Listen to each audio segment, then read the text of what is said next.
Good morning, and welcome to Telstra's results announcement for the half year ending 31st of December 2025.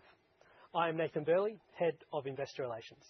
I am joining today from the lands of the Gadigal people, and on behalf of Telstra, I acknowledge and pay my respects to the traditional custodians of country throughout Australia and recognise the continued connection Australia's First Nations people have to land, waters and cultures. We pay our respects to elders past and present.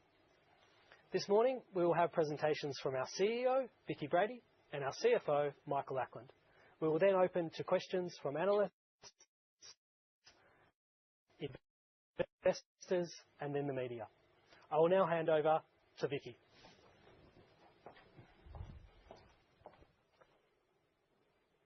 Thank you, Nathan, and good morning, everyone, and thank you for joining us. I'll make some comments reflecting on Telstra's overall performance and our outlook. Michael will then cover the details of our financials. The first half of FY26 was a strong period for Telstra. We delivered ongoing growth in earnings, reflecting momentum across our business, strong cost control and disciplined capital management. We also made a positive start to our Connected Future 30 strategy, which will see us double down on connectivity, drive growth, and play a critical role in enabling a prosperous digital future for Australia.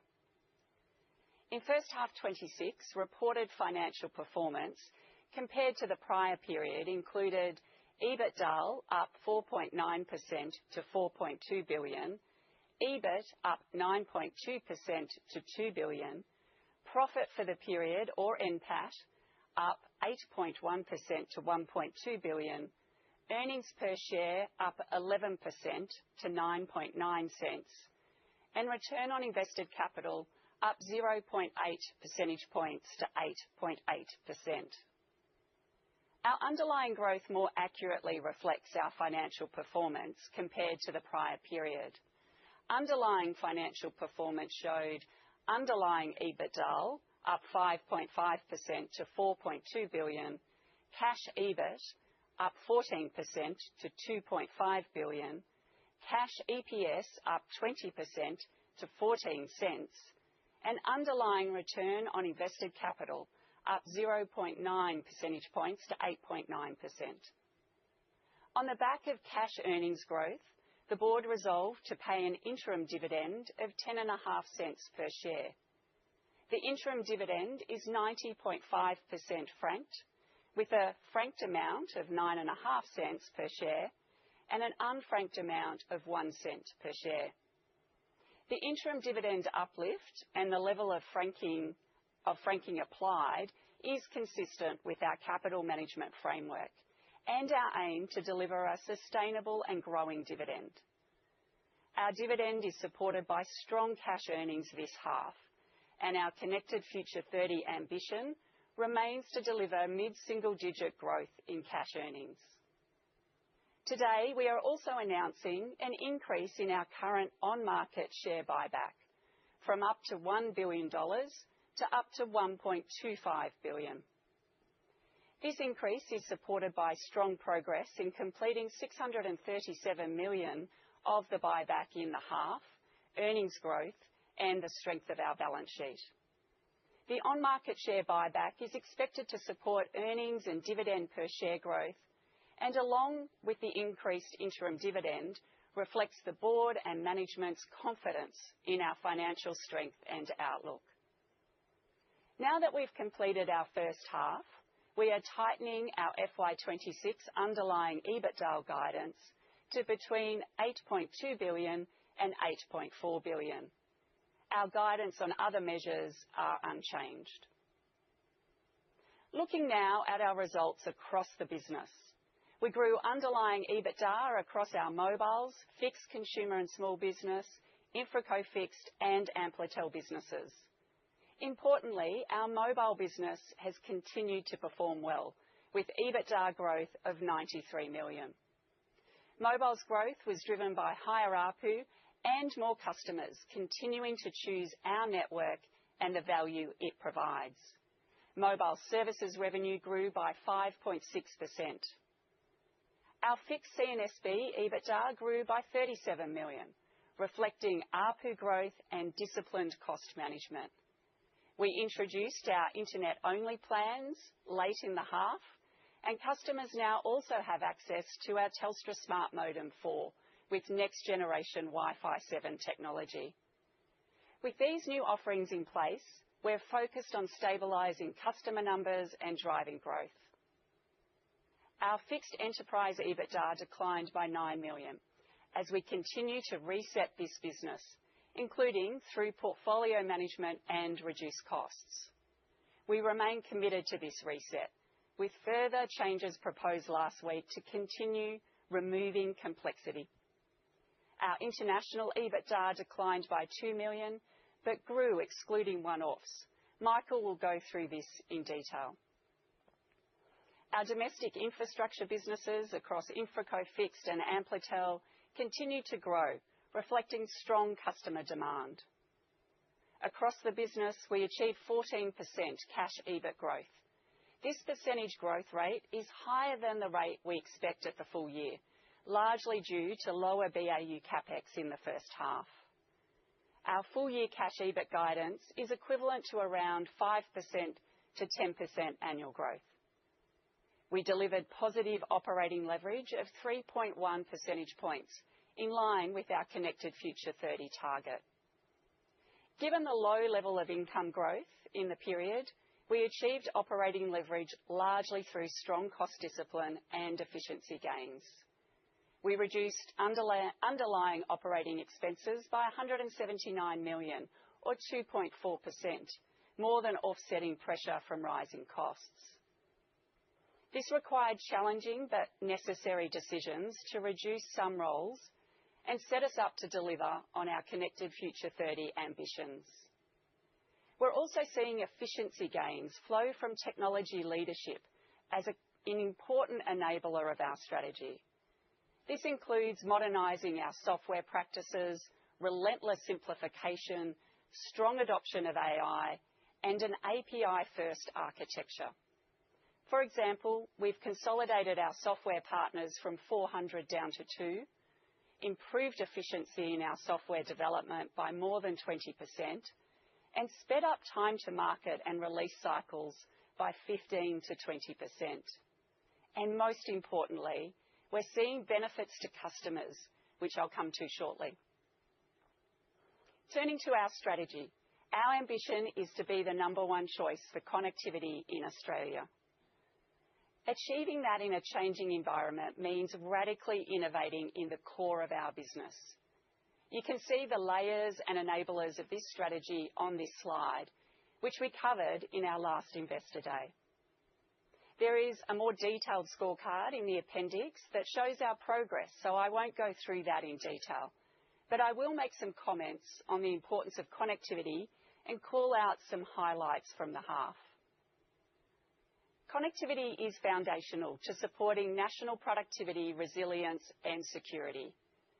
As reliance on telco networks grows and service expectations rise, continued investment in digital infrastructure is fundamental to better delivering services to consumers and business.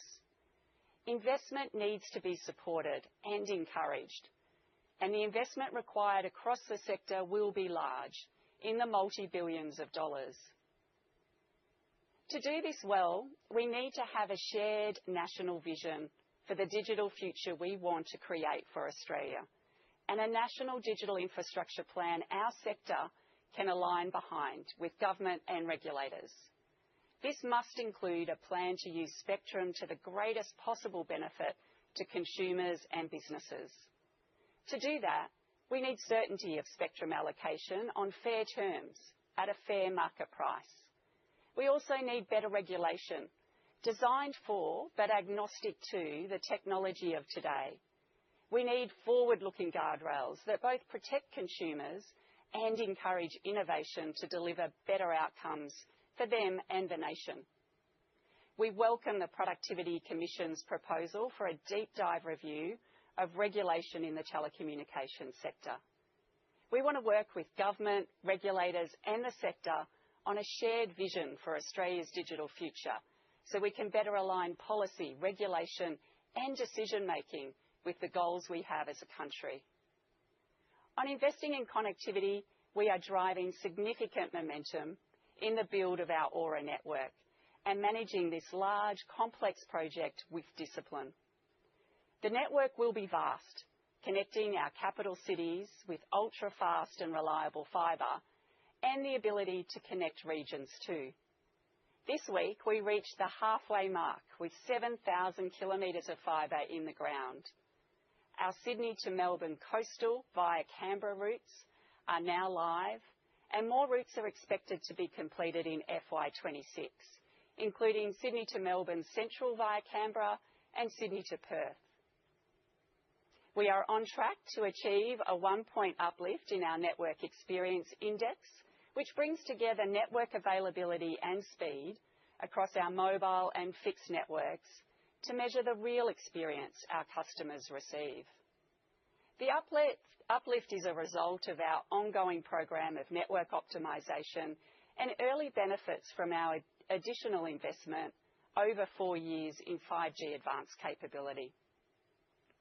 It also reflects improvements in resilience.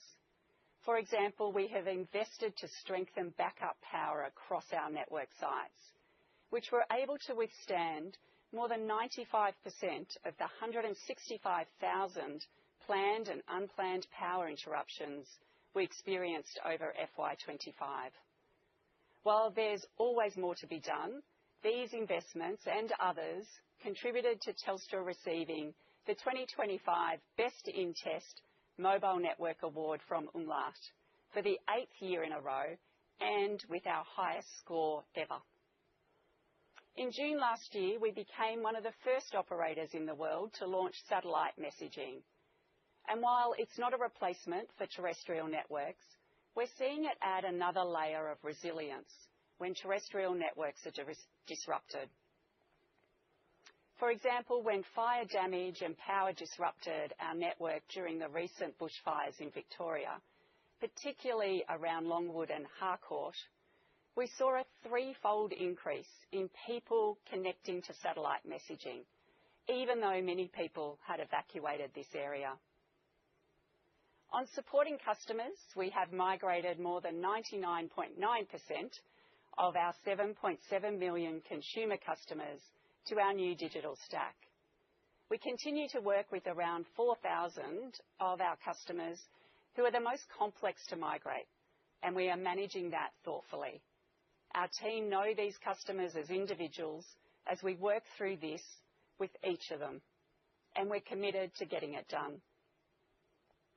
We're seeing significant improvements in customer experience from digitisation and AI. 86% of consumer service interactions like billing, order tracking or prepaid recharge are now completed through our digital self-service instead of customers having to call us. In November, we launched an AI-powered assistant, which customers can access on Telstra.com to get help with simple things like checking their plan, activating a SIM, or how to reset a password. This is our first customer-facing generative AI assistant, and it has meant an almost 3-fold increase in customers being able to resolve their inquiry using AI. We plan to scale this AI-powered assistant across our My Telstra app over this quarter. It is just one example, but we have many more AI use cases across the business, helping us serve customers better, strengthen network resilience, protect customers from scams, and solve issues before they become problems. Overall, our investment in digitisation and AI, combined with our ongoing network and capability investment, is helping to drive improvements in customer experience. Over the 12 months, we've seen strategic NPS increase by 5 points and episode NPS increase by 2 points. At the same time, we have been laying the foundations of our Connected Future 30 strategy, and there are 3 things I'll call out here. The first is innovating in core connectivity, capability, and how we capture value. In mobile, our investment in 5G Advanced is moving us towards a smarter, more adaptable and programmable network. In Fix, we launched our Adaptive Network Centre in June last year, a self-service platform that empowers our enterprise customers, partners, and Telstra teams to design, order, track, manage, and monitor connectivity services, all in one place. These capabilities are both fundamental to enabling our network as a product layer, and we continue to drive momentum. The second is our work under our joint venture with Accenture to transform our business with AI.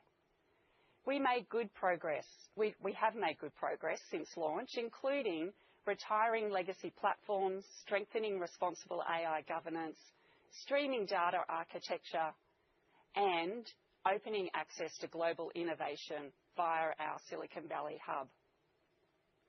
We recently proposed changes that would see the JV tap into Accenture's existing resources and expertise to deliver on our data and AI roadmap more quickly. That means some roles would not be required.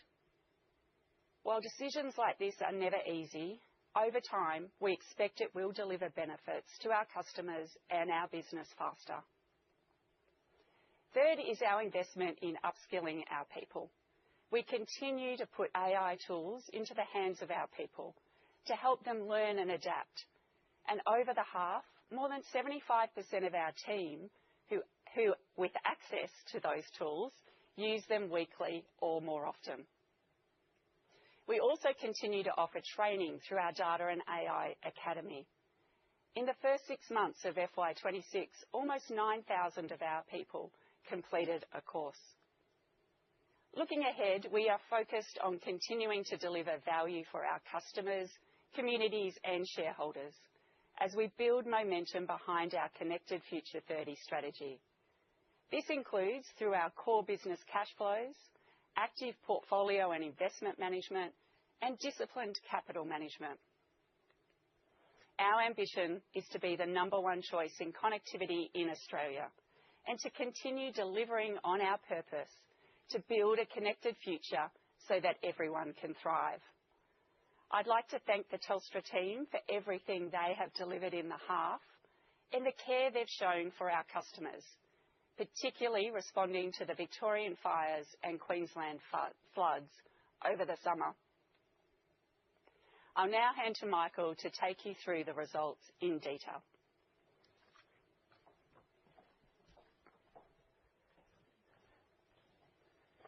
Thanks, Vicki. And as Vicki said, we've had another strong half with continued growth across all earnings and cash metrics, including our new guidance measures. This is in line with our goal to deliver resilient, predictable, and consistent growth under our Connected Future 30 strategy. While total income across the group increased just 0.2% in the half, we've reduced operating expenses by 2.1% with our continued focus on efficiency. EBITDA after lease depreciation, or EBITDA, was up 4.9% on a reported basis and 5.5% on an underlying basis, with the difference due to a $23 million impairment of the London Hosting Centre.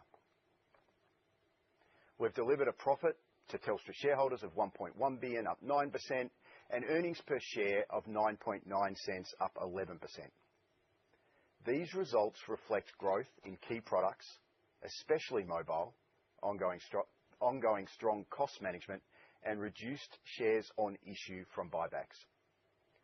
Cash earnings were higher than reported earnings, as depreciation and amortization is higher than business as usual, or BAU CapEx. We expect this trend to continue and continued growth in D&A. In addition, cash EPS of 14 cents per share was up 20%, a higher growth rate than reported EPS as BAU CapEx was lower this half.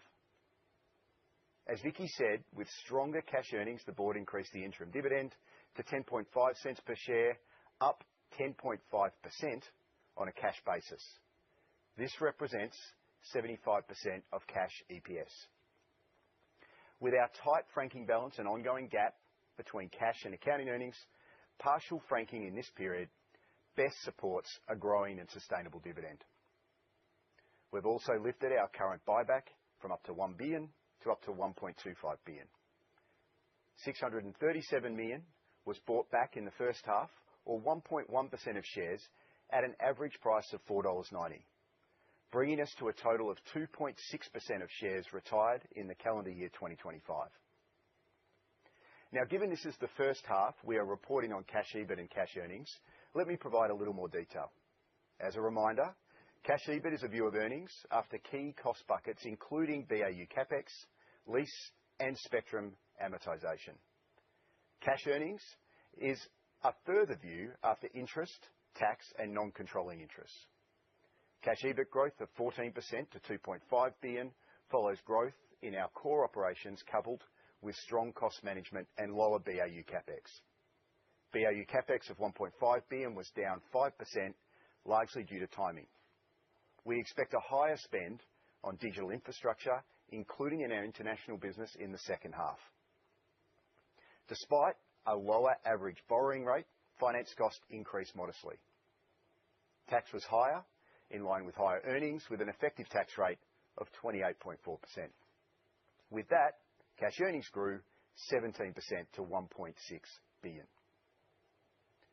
Turning to slide 14 on product profitability. We delivered EBITDA growth across mobile, fixed C&SB, InfraCo Fixed, Amplitel, and other. Other EBITDA comprises costs not allocated to product. It improved with favorable foreign exchange movements, adjustments due to bond rate changes, and the absence of equity losses following the divestment of our Foxtel stake last year. Health was flat, with continued growth in revenue offset by higher costs supporting new contracts and ongoing transformation. Other EBITDA would generally be around a 70 million loss per half, although this varies based on the nature of the items included. Turning to our key products, starting with mobile, which continues to demonstrate strong performance.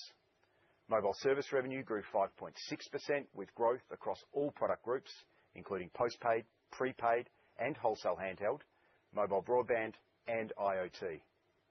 We delivered sustained average revenue per user, or ARPU, growth across all categories, brands, and segments, with disciplined commercial execution. Postpaid handheld ARPU grew 4.8%. Prepaid handheld ARPU grew 14.7%, although significantly lower on a unique user basis, and growth is due to the flow-through of October 2024 price changes. And wholesale ARPU grew 7%. We achieved this ARPU growth while also growing postpaid, prepaid, and wholesale customers. Our handheld mobile user base grew by 135,000 in the half.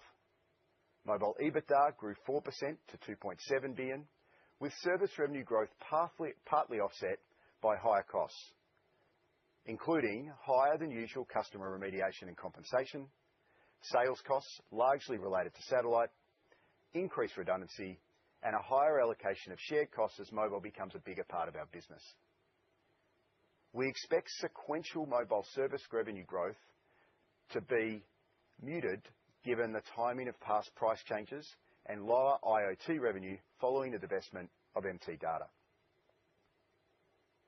Turning to fixed consumer and small business, where we continue to grow earnings by focusing on a portfolio of products and technologies and strong cost management.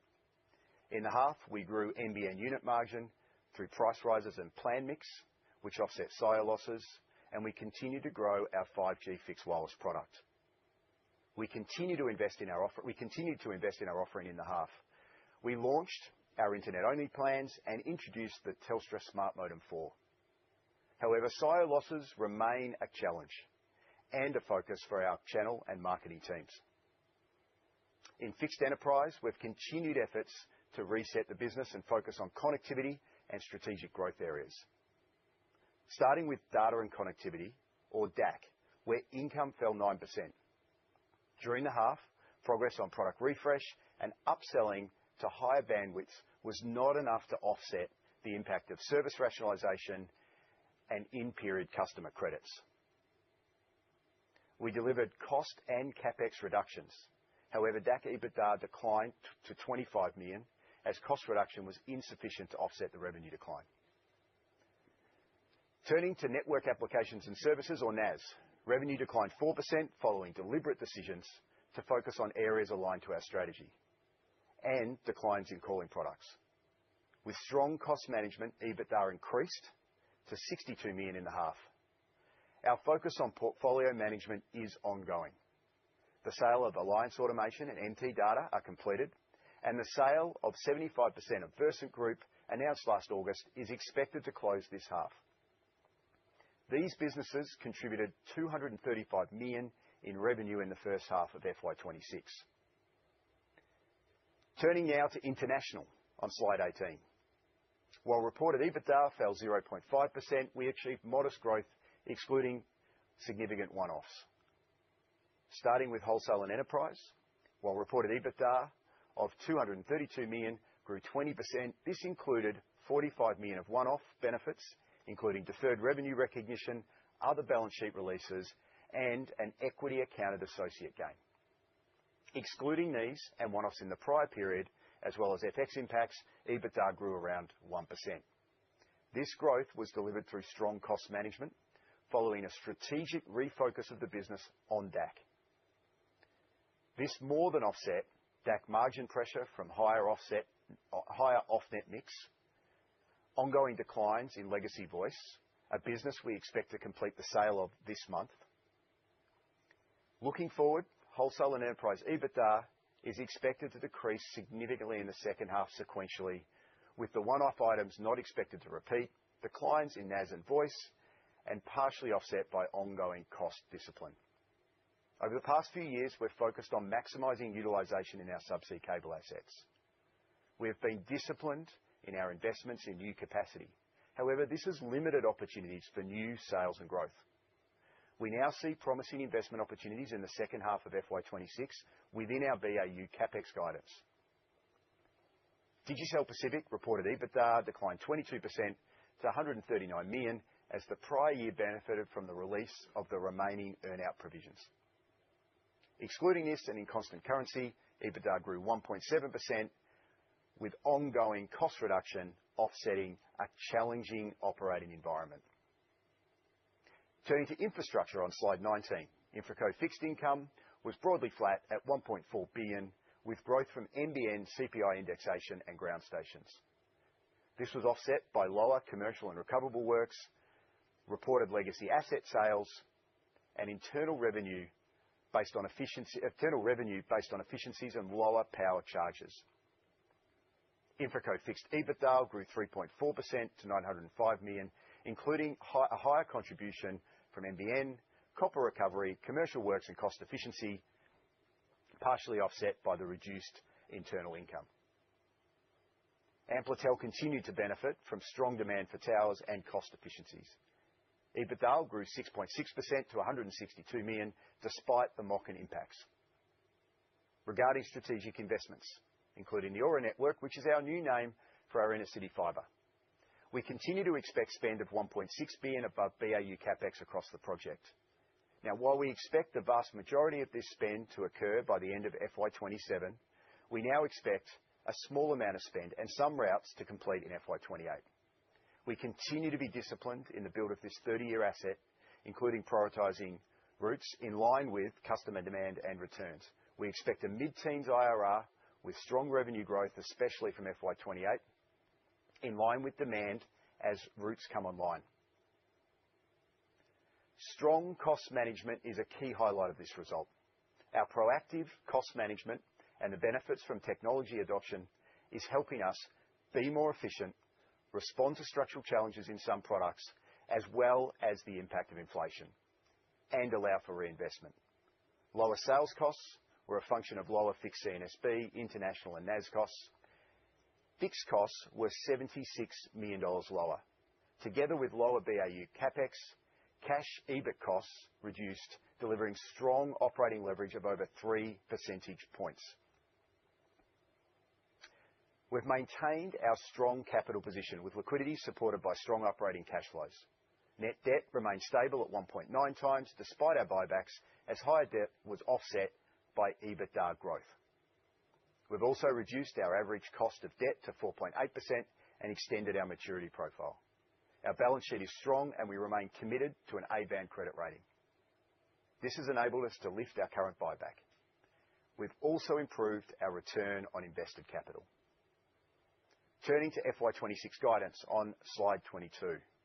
Today, we are tightening our underlying EBITDA guidance to between 8.2 and 8.4 billion, with the midpoint unchanged. Our guidance on all other measures is reconfirmed. In terms of EBITDA, there are a number of one-offs that have benefited the first half, including in international and other EBITDA. The second half will also reflect the loss of earnings from businesses we have divested. Offsetting these items in the second half, we expect ongoing productivity, including carry-in from prior years, as well as InfraCo asset sales and net product growth. As previously noted, we also expect higher BAU CapEx in the second half. These results demonstrate our value creation under our Connected Future 30 strategy. Growth in core business cash flow, 17% growth in cash earnings supported by strong operating leverage. Portfolio and investment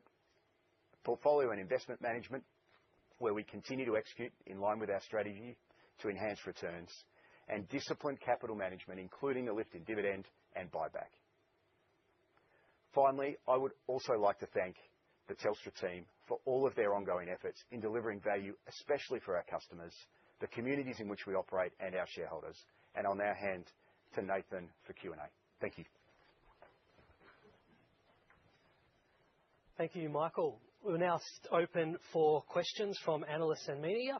On the call today, in addition to Vicky and Michael, we have other members of the Telstra Group Executive, including Brad Whitcomb, Group Executive Consumer, Stephen Worrell, CEO InfraCo, Oliver Camplin-Warner, Group Executive Enterprise, Amanda Hutton, Group Executive Business, and Kim Crow-Anderson, Group Executive Product and Technology. With that, I'll open to the first question, which comes from Eric Choi from Barrenjoey. Go ahead, Eric. Thanks, Nathan, and congrats everyone on the result and lifting the dividend. I've got three questions, but can I please start my first question specifically on the dividend? And I just wanted to check the broad logic for potential FY26 and 27 outcomes. So if you look at FY26, your first half cash payout was 75%, but your policy has been sort of 70 to 90% in the past. And just logicking out the second half, you can work out cash EPS will fall a little bit in the second half versus first half. So I guess we just wanted to check you're happy to up that cash payout above that 75% to maintain 10.5 cents into the second half. And then just beyond FY26, you're clearly focused on cash earnings now. So if we think you guys can grow cash earnings by 5% or more, there's no reason why that DPS can't grow 5% or 1 cent again in beyond FY26. That's the first one. Did you want the rest, or should I give you a chance to respond? Why don't we, Eric, we might do it a little differently, given there's quite a bit in that first one. Why don't we take it first off? I'll make a couple of comments, and then I know Michael will want to jump in as well. So first off, this is obviously the first half where we've spoken a lot about, in terms of dividend, that under our capital management framework, our focus is sustainable and growing dividend. Our preference is fully franked, but where that's not possible, we would consider unfranked. And so, look, as the board considers the dividend, the capital management framework is obviously the critical thing that they reference. As we spoke to this morning, the first half of this financial year, we've seen particularly strong cash earnings, and that supports the first half dividend. But yeah, that sustainable and growing dividend is absolutely a key focus. We don't have any more a cash payout ratio that we're targeting. It's very much, we focus on the capital management framework and look at it through that lens. But Michael may want to comment on some of the historic numbers. I'm not sure. But look, as we look forward, that's why we keep coming back, Eric. Our ambition under Connected Future 30 is really that mid-single digit cash earnings. That's really critical, and that's an important reference point as you know, we work through and the board makes its final decision on the dividend. But Michael, do you want to jump in with any further? Yeah, I mean, I think Vicky's absolutely right. We don't have a policy on payout ratio, but if you look over the last few years, I think in FY25, the cash on the same basis, the cash EPS payout ratio was 85%. It was 90% in FY24, and it was 84% in FY23.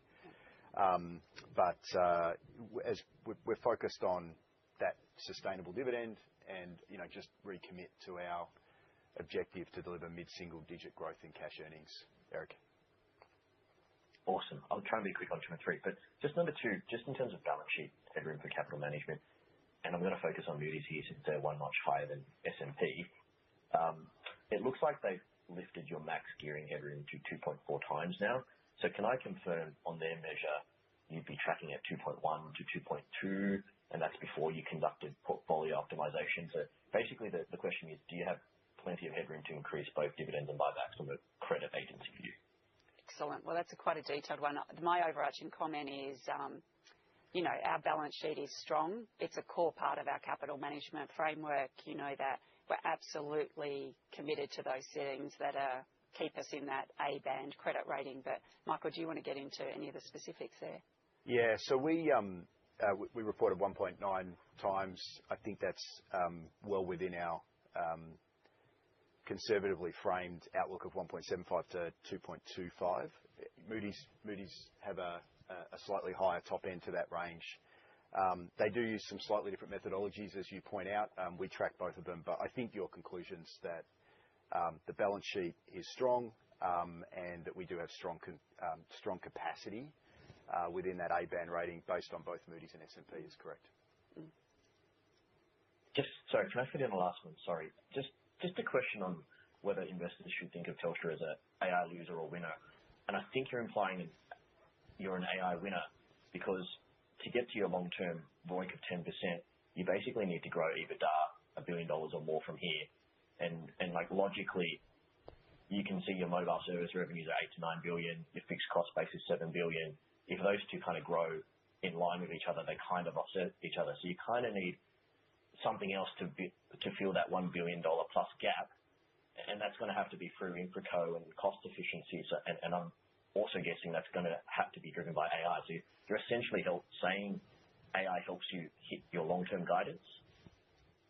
Okay, well, why don't I start off on that, Eric? There's quite a lot in that one. The first thing I'd say is obviously inside Telstra there's a number of businesses. Obviously mobile, key driver of value and growth right now, and we're super happy with that business. That's come through years and years of consistent investment and differentiation in what we deliver to customers, and that will obviously remain a focus. If you look at our portfolio, I'll come to InfraCo in a second, but there are other elements of our portfolio we're still working through. Telstra Enterprise. We spoke a little bit about the international component of our business today as well. So there's still work to do in our portfolio in terms of getting those businesses in the right shape and supporting our ambitions. On InfraCo, I mean, there is no doubt the demand cycle we're in at the moment, the sort of investment that is going into AI infrastructure, we couldn't be more pleased that we embarked on Aura, or Intercity Fibre, as it was previously known, quite a few years ago now, and that build-out's at the halfway mark. All of the demand signals would indicate growing demand there. So, the infrastructure side of our business is obviously important long run. We have also set in our ambitions positive operating leverage. And so, yes, we've got to keep getting more efficient. And you see that. I think Michael and I both commented today. We are seeing benefits from, again, years of investment in digitisation, in pushing ourselves to be sort of at the front of how we apply AI inside our business. So, they are important. The dynamics in the world, it's changing fast. For us to be competitive, for us to keep delivering on rising expectations, rightly, of consumers and businesses, we've got to be able to apply AI. And so, I'm really optimistic on what AI can deliver for us, both in terms of the demand signals in InfraCo, but also in how we use that inside our business, yes, to drive efficiency, but also drive better customer outcomes. So they'd be the big things I'd comment on in there. I don't know, Michael, if we want... I know I might go, because we've got Stephen Worrell. Obviously, it's his first set of results with Telstra leading InfraCo. So I thought it might be a good chance, because that winners and losers in AI, particularly from our infrastructure business. I thought, Stephen, if you're happy to make a few comments, would be great. Very happy to do that. Thank you, Vicky. And good morning, everyone. It's great to be here. As Vicky said, my first results announcement with Telstra. And if you'll indulge me for a moment, I thought I might provide a little context that goes to the heart of the question, Eric, that you've posed. But I also think gives some direction in terms of where we're headed. I think I'll just start with saying how excited I am to be here at Telstra at this time. It's an incredibly exciting time for our business, but it's also an exciting time in relation to digital infrastructure. We don't have to look too far. Pretty much every other day there's an announcement of a new investment that's being made in data centres here in Australia. And Australia has emerged as one of the leading destinations for data centre investment around the world, as we've all seen. Now, of course, that's just one part of the digital infrastructure landscape. And as recently as last month at PTC, which is a conference in Hawaii where we engaged with hyperscalers, of course, other players in the AI ecosystem, some of our existing clients, and many others who are eyeing the opportunities that this build-out of digital infrastructure is providing, we saw a very significant uptick in terms of our pipeline coming out of those discussions. As Vicky mentioned, that's why we think Aura is such an important investment. It will provide the AI inferencing architecture that we think is so essential for our nation as we look to an increasingly digital future. And while I'm excited about all of that and excited to be here, it's also a really important time for us as a nation. And I think Vicky also pointed to this earlier in her comments. Indeed, she made these comments at the Press Club last year in terms of the moment that we find ourselves confronted by. And that is in relation to how do we think about productivity going forward, how do we think about how we best participate in an increasingly digital world. And we think investments in Aura and the assets that we have give us the permission, and I think the logical role for us to play to help Australia best position itself. Last quick thought, that's a long answer to your question. Of course, our international asset base is incredibly important as well, and Michael touched on this in his remarks. Telstra owns and operates more than 25% of the world's subsea capacity. When you think about a digital future, you think about connecting Australia to the global digital supply chain. It's that subsea network combined with the domestic and terrestrial assets that we have that we think sets us apart and we think puts us in an incredibly important position with all of the work ahead of us to ensure that we can capitalise on those commercial opportunities as, of course, we serve the country. Good stuff. Thanks, Steve. Thanks, Vicky. Thanks, Michael. We'll go to our next question, which is from Entcho Raykovski from Evans Partners. Entcho. Thanks, Nathan. Good morning, everyone. So my first question is around mobile costs in the period, and they were a bit higher than the market expected. And Michael, you've provided us with some good colour around what's driven that. My question is, to what extent were the high costs driven by high satellite costs as opposed to some non-recurring items like remediation? I'm just trying to get a sense of the extent to which the cost increase is recurring. And I've got a couple of others, but I might hold off after this answer. Yeah, thanks, Encho, for that. I know Michael spoke to sort of four major things that were in that cost increase. We don't break it down. We don't get into sort of cutting and dicing it into the pieces. But as you said, the first one mentioned was customer remediation and compensation. We are at the end of a program of work on historical sales practices, so that comes to an end at the end of this financial year. We have, in part of business as usual, those costs exist, but they are higher in this half, and we would expect higher for this full year. But we don't break it down into the subcomponents. I don't know, Michael, if there's any other comments you wanted to add. No, I mean, I think Entcho, I would, the satellite costs, we should consider those to be an ongoing change. And I think you rightly point out the others we don't expect to be ongoing in this nature. The other one we referenced there is just the share, the way that shared costs are allocated. And frankly, that's just a little bit that mobile is increasingly a bigger part of our business, as you can see in our numbers. And so that trend will continue as well. But frankly, it's against our overall costs going down. So, I think we should remain reasonably confident about ongoing operating leverage in that business, as we've committed to across our entire business as we move forward and look at this as there has been some more specific impacts this period. Okay, that's helpful. Thank you. And my second question is around the potential expected increase in spectrum renewal costs that was announced by ACMA in December. Does that impact your ROIC targets to FY30 in any way? I mean, I noticed that on slide 35, you've got a footnote referencing the new payment structure. I guess, so does it have an impact on ROIC, and do you foresee a need to perhaps divert investment from elsewhere into spectrum purchases, or how does it impact your decisions around pricing and the need to pass this cost on to consumers? Yeah, thanks, Entcho. And obviously, it's an ongoing process at the moment, that process of spectrum renewals. I think on the positive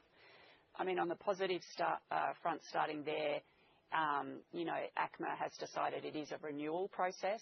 I mean, again, reinforcing this spectrum that will come up for renewal through 2028 to 2032 is about 80% of the spectrum that the mobile networks in the country rely on. So that's a positive. And the process in terms of determining what is fair market price, that is the debate that's underway through that process. ACMA obviously put out some more information just pre-Christmas. We have a different view on what fair market price is. For us, it's about, at the moment, it would be, we believe, about 1.3 billion, more than what we would see fair market price. So, look, that'll be part of our submission back. Obviously, that process is still ongoing. We'll put our views, our thoughts, our analysis work we've done into that. Obviously, any additional cost that comes into the business, we've got to be incredibly thoughtful about. As extra cost pressure comes, there's constantly a balance of how much we invest into the network and the products and services we're delivering for customers. That might be things like satellite to mobile technology. It's investment in our mobile network we keep making and our broader network. So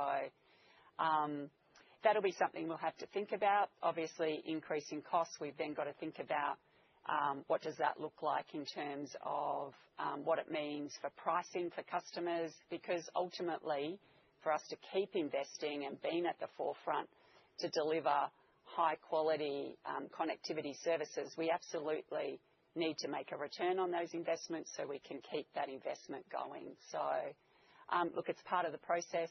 Our ambition on ROIC remains the same. That ambition under Connected Future 30 to get underlying ROIC to 10%. You did pick up that note. We wondered how quickly that footnote would get picked up.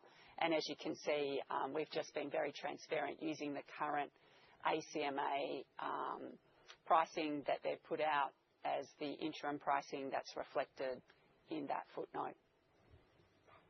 Thank you, Entcho. Our next question is from Bob Chen from JP Morgan. Hey, morning, guys. A few questions for me.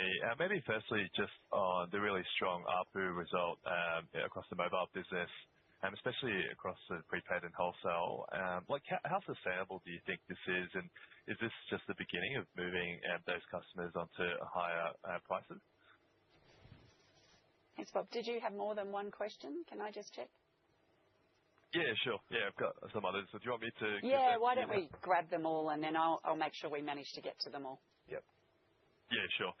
Maybe just on the comments earlier around the Aura network. Obviously, we're seeing a lot of demand from new data centers being put into the region, like you guys mentioned. When you think about that sort of mid-teens IRR you're talking to, I mean, given the increased level of demand for data centers and connectivity, could that could the return profile of Aura be better than what you were initially expecting? Okay. Yep. And is there a third one? Yeah, and then just on the ACMA spectrum renewal process, I think you spoke to some of the trade-offs you're sort of thinking about in terms of mobile network investment. But how does it impact maybe your capital management settings if you don't see the gap between ACMA's pricing close with your views? Great. Thank you. Okay, so quite a few to cover off there. Why don't we, just on Aura, my comment there would be we continue to have the same outlook in terms of Aura, in terms of that financial profile. So that mid-teens IRR is absolutely what we continue to target.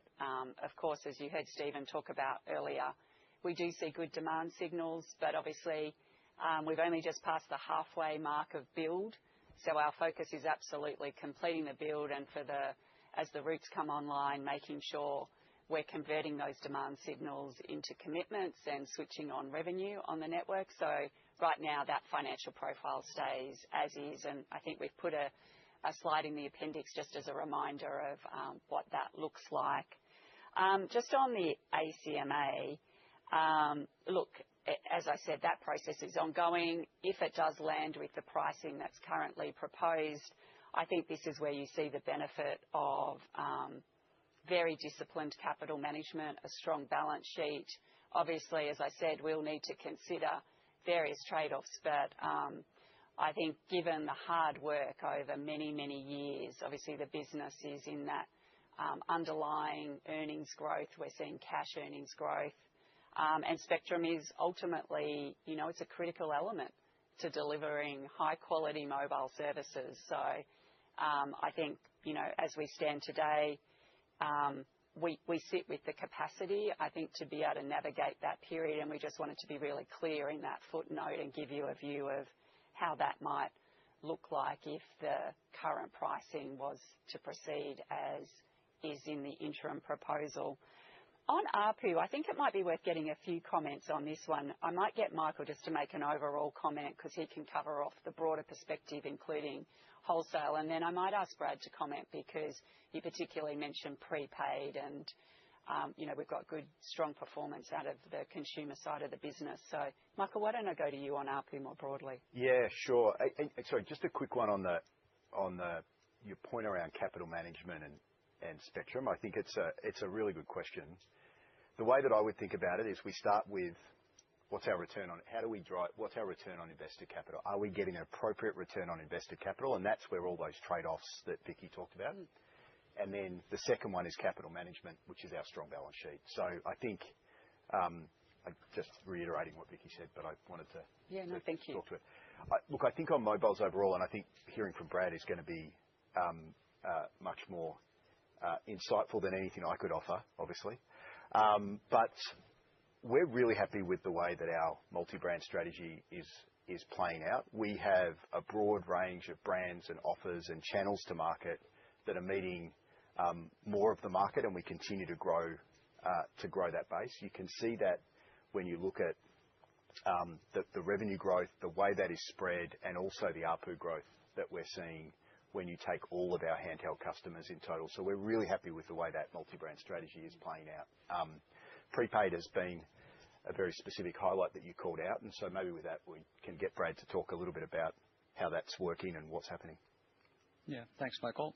Just to broaden it out a little bit, we're really happy with the performance for the first half. We look at the mass market mobile, and as Michael pointed out, we do have a series of brands that we work with: Boost, Belong, Main Brand, and also our products on prepaid and post. And we work to tile those up so that we've got offers that are attractive to our customer segments.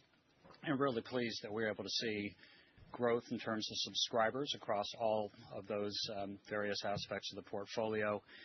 And as you pointed out, also ARPU growth as well. The mechanics of that ARPU growth, for prepaid, it was around price rise back in October of 2024. And for postpaid, including Belong, July 2025, price rises there. But what we look to in terms of sustainability, I would look first at how happy are our customers. and really pleased that we're sitting, as Vicky mentioned, we're at an all-time high for our customer NPS at +47. That's up significantly PCP, so that's a great trend for us. I'd also look at our overall value proposition and what we're offering our customers. It's first and foremost, it is built upon having the broadest, deepest, most reliable network in the country and arguably in the world. World-class privacy, spam protection, and security for our customers. And then the intangibles around our brand. We see our brand moving from strength to strength. We're now the 9th strongest brand in the nation, which is consistent with one of our Connected Future 30 aspirations to stay in that top 10. We've got brilliant frontline workers that are serving our customers, whether that's through our retail stores or in our contact centers. And you'll feel that when you engage with them, that they like the work that they do. In fact, we've got across the consumer division, which is mostly frontline workers, we've got an employee engagement score of +85. And when your employees are engaged, they just provide that much better service to the customer. So hard to predict the future. It is a very, very competitive market, and we have to earn the right to serve our customers every day. But when I think about the sustainability of the value proposition that we have, I like where we're standing right now. Good. Thank you, Brad. Great. Thanks, guys. We'll take our next question, which is from Lucy Huang from UBS. Go ahead, Lucy.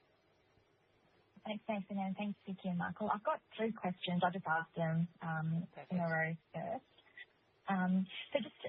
Good results on mobile ARPU. I just wanted to see if you could unpick some trends in churn in postpaid post the price rise that was implemented in July.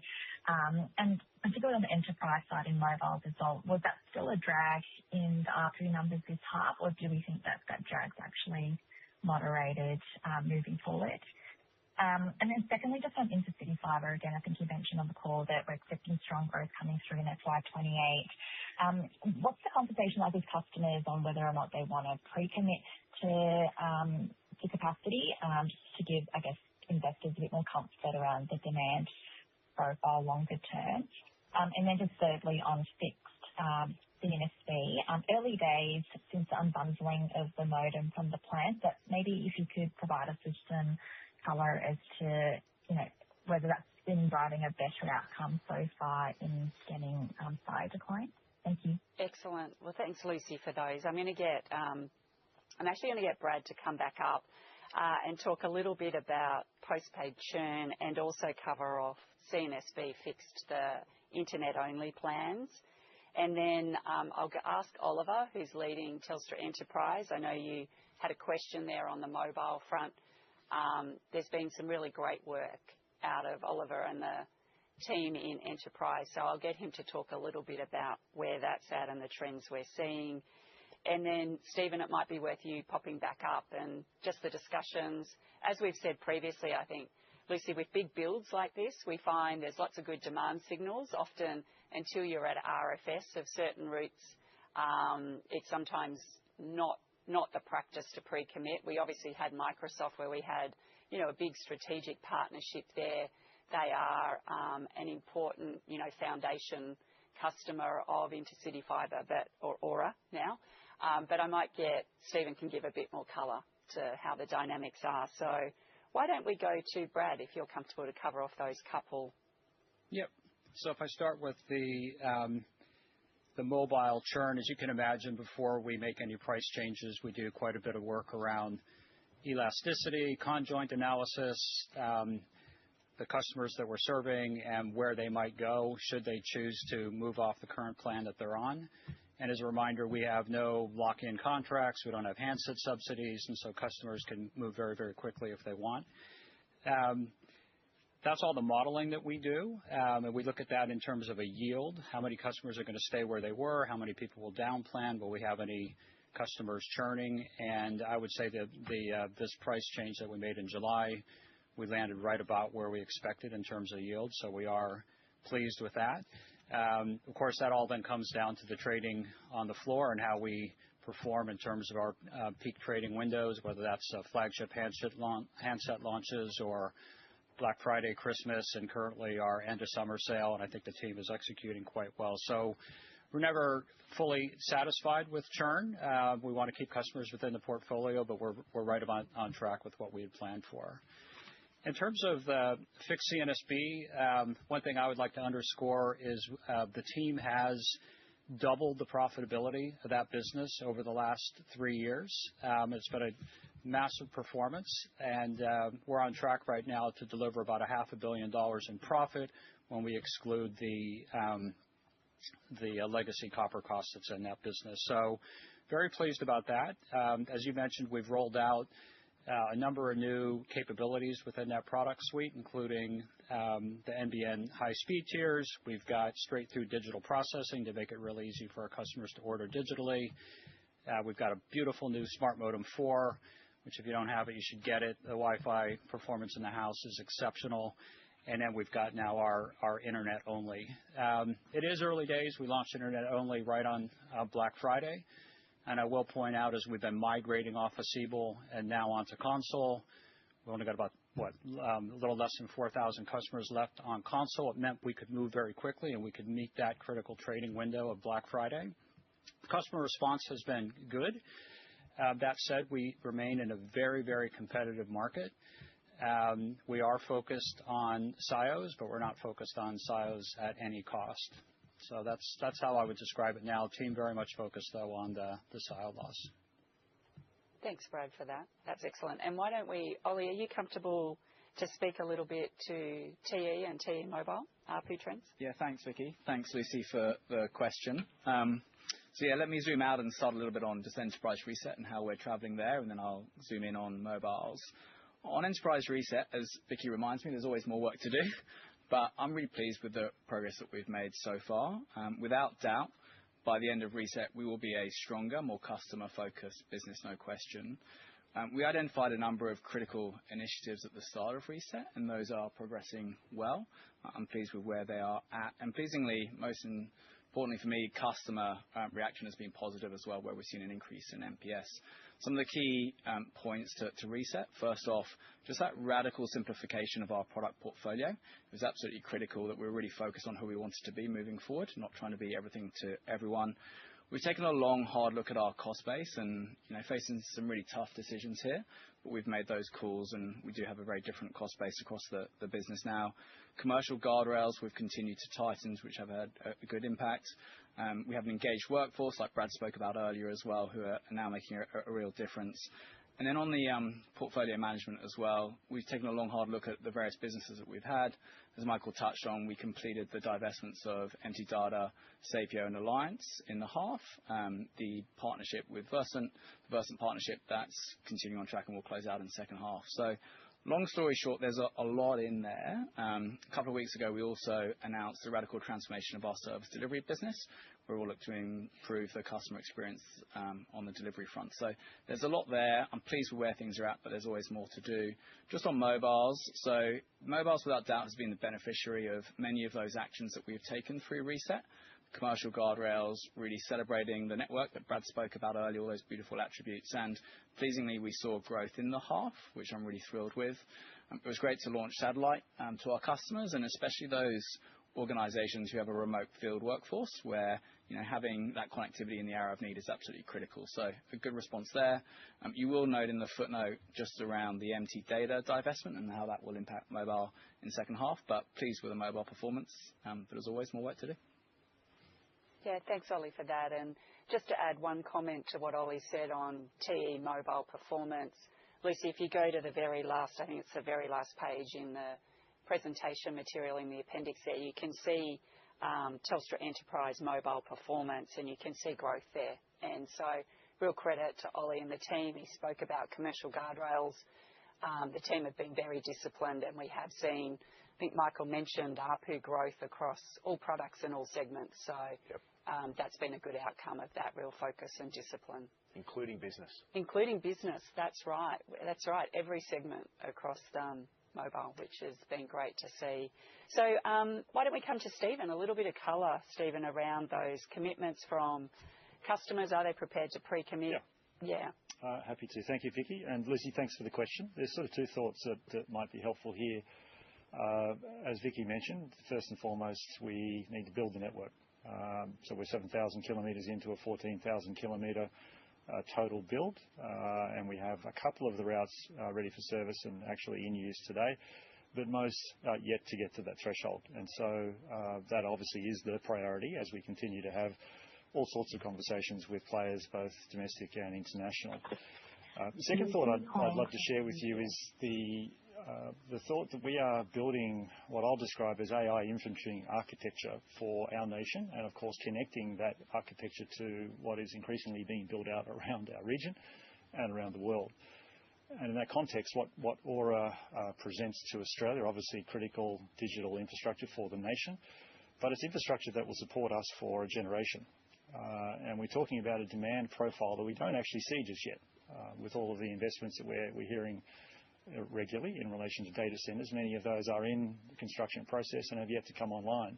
And the sort of demand profile that those data centres will drive as one part of the digital supply chain is yet to arrive. And as you might expect as a result, the commercial conversations with those operators in terms of pre-commits and their precise requirements in terms of connectivity both domestically and through the region are conversations that we engage in regularly. We're obviously moving many of them down the pipe very well, and we expect to have more to say on the topic in the future. Thanks very much. Thank you. We'll take our next question from Liam Robinson from Jarden. Go ahead, Liam. Thanks, Nathan. Morning, team. 3 questions from me as well. Just firstly on mobile, in particular postpaid subs growth. Looks like Belong was the standout there, adding 21,000 and a half. Core base decline modestly. Michael, I think you touched on your multi-brand portfolio already. Clearly that remains well positioned, but I'm just interested in how you're seeing the market, and should we be thinking of Belong as the key acquisition channel going forward, or do you actually think you can also grow your core brand? And then just to follow on from that, I mean, given that dynamic, have you got any concerns around your ability to grow postpaid ARPU moving forward? And then just my next question on the dividend, I might frame it slightly differently, just giving you a clear on not having a targeted payout ratio. I don't think it was a coincidence that, you know, the 9.5 cents fully franked and then the 1 cent unfranked on a grossed up basis, you know, was similar to the 10 cents fully franked in expectations. I guess moving forward, should we now be thinking about growth of that dividend on a gross basis, and then your split between the frank component and unfranked component will just be dictated by your available franking credits? I guess the inference there is that the unfranked component might actually need to accelerate, you know, just given your franking balance and the mismatch between tax paid and then cash earnings. And then my last question, hopefully just a really quick one on enterprise. Appreciate all the comments and colour, Ollie, there around, you know, the recent divestments, the cost-based reset, some of the pockets of growth. Looks like mobile was strong. I guess my question is, you know, when can we consider that portfolio to be fully rebased? Thank you. Wow, thanks, Liam. Lots in there, some great questions. I might get Brad back in just a second because I think how the market's playing out Belong. My overall comment, as Michael spoke to earlier, you know, our multi-brand approach is critical to how we address the market. There are very different needs in the market in terms of what different segments of customers are looking for, and so it remains a really important piece. And of course, you know, as you'd expect, we're always pushing. We want to make sure we're meeting those needs as best we can, and you know, the Telstra branded proposition is critically important. It is our, you know, premium offer to market. I might get Michael to jump in after Brad and just talk a little bit more about dividend. As you call out, this is the first time in a long time it's not a fully franked dividend, so I'm sure there are many questions about how to think about it. Again, I just come to cash earnings is an important piece as we consider as the board goes through that process as they're thinking about the dividend in light of our capital management framework. TE, it's a really great question on reset. Ollie and myself and the leadership team, we've been working through that at the moment. I mean, incredible progress. It was May 24 when we announced the reset of our enterprise business. As you just heard from Ollie, some really pleasing progress, but there is still more to be done. And so that's part of our thinking as we come back for our full year results. You know, we'll be able to share where we're at, But right now, the focus really is on making sure those pieces that are in work still now, and Ollie spoke to some of the changes we're driving to try and remove further complexity out of that business to really deliver on those rightly high expectations of our enterprise customers remains absolutely our focus, along with finalising some of those elements on the portfolio management side. But why don't I, Brad, are you comfortable to jump in on the market, and then we'll come back to Michael on dividend? Yep. So thanks for the call out on Belong. We're super proud of the performance of that business. And it's great to see them growing both in terms of subscribers and also profitability. I think the team there is doing a fantastic job. I will point out we did have a fairly significant price rise within Belong back in July, the same time that we did the main brand price increases as well. So this isn't necessarily a pricing thing. We do see more growth at the lower end of the market. So from my perspective, it's not surprising that we would see Belong competing very well there and seeing that grow. But our primary focus is around our core main brand, and the other brands sit around that to support that main brand. And there's a number of attributes that you can only get with the Telstra main brand. And one that I would point out, we've talked a little bit about today, is the satellite messaging service. And for customers that are aware that we have satellite messaging, we see an NPS which is a full 16 points higher than customers that aren't aware of it. So we're offering real value there, and our aspiration is to continue to grow that business both in terms of the profitability, but also the number of customers that we can serve. Thanks, Brad. Why don't I just thanks, Liam, for the question on dividends. I think I would, a little bit like Vicky sort of spoke to, we have an ambition under Connected Future 30 to grow our cash earnings mid-single digit. It is those cash earnings that support the sustainable and growing dividend. And the level of franking within that is going to be determined by the growth in our Australian tax payments, which I apologise is an obvious statement, but it is going to be driven by the growth in our Australian tax payments, and that's going to be fairly closely linked to our growth in accounting earnings and EPS. So we are, as we said, we think that our franking balance is tight, has been tight for some years. The partial franking in this period we believe was the best way to deliver on our commitment to a sustainable and growing dividend, and we look forward to continuing to achieve our ambition of mid-single digit cash earnings growth that supports a sustainable and growing dividend in the future.